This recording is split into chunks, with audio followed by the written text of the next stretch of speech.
আরিচা কাজিরহাট নৌরুটের অ্যাপোজ চ্যানেলে নাব্য সংকটের কারণে আবারও ফেরি চলাচল বন্ধ করে দেওয়া হয়েছে। শনিবার 17 নভেম্বর সন্ধ্যা 6টা থেকে ফেরি চলাচল বন্ধ করে দিয়েছে বাংলাদেশ অভ্যন্তরীণ নৌ পরিবহন কর্পোরেশন BIWCT। এতে নদীর দুই পাড়ের ঘাটে আটকে পড়েছে 3 শতাধিক পণ্যবাহী ট্রাক। দুর্ভোগে পড়েছেন চালক, শ্রমিক ও পারাপারের যাত্রীরা। BIWCTর আরিচা কার্যালয়ের বাণিজ্য বিভাগের ব্যবস্থাপক আবু আবদুল্লাহ রনি বলেন, চ্যানেলে পর্যাপ্ত পানি না থাকায় ফেরি চলাচল ঝুঁকিপূর্ণ হয়ে পড়েছে।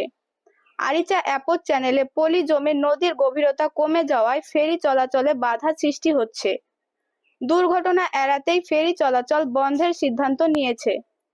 এদিকে ফেরি চলাচল বন্ধ থাকায় উভয় পাড়ের ঘাট এলাকায় পণ্যবাহী যানবাহন পারাপারের অপেক্ষায় আটকে রয়েছে।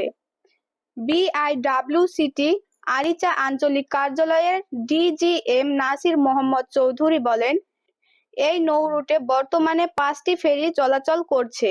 যানবাহন নিয়ে প্রতিটি ফেরি চলতে গেলে কমপক্ষে 8 ফুট নাব্য প্রয়োজন।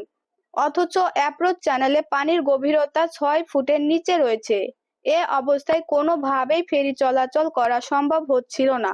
বাধ্য হয়ে শনিবার সন্ধ্যা 6টা থেকে ফেরি চলাচল বন্ধ রাখা হয়। এই নিয়ে এ মাসে তৃতীয়বারের মতো এই রুটে ফেরি চলাচল বন্ধ করা হলো।